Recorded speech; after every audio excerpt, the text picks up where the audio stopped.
Let's start our live coding session on data cleaning.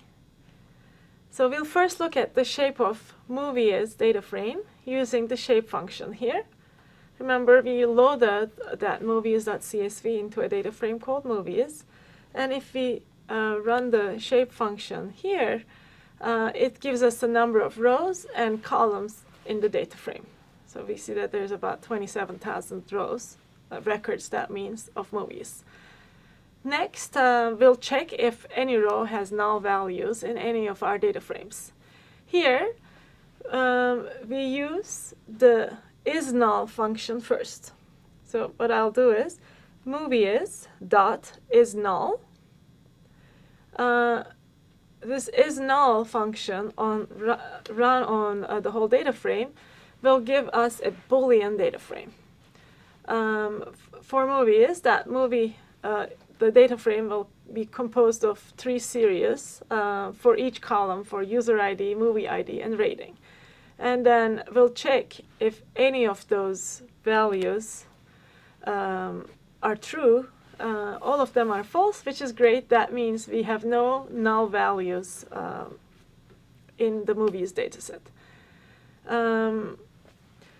So we'll do the same exercise for ratings.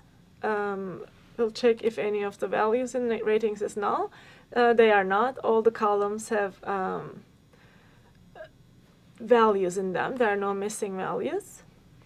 And as we go through the same steps for tags, the third data frame we built, we'll notice that in tags, there's a true value. Instead of all 3 falses, we notice the tag column has some missing values, some NaN values in there.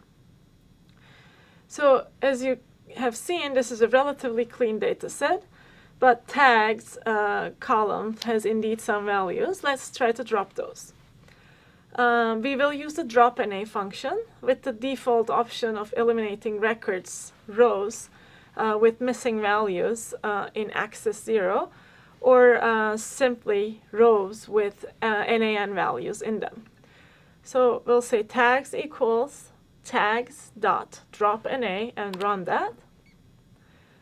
And let's do that same check on isNull on tags.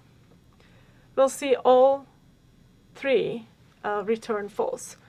So we successfully got rid of those null values or NaN values, missing values in tags.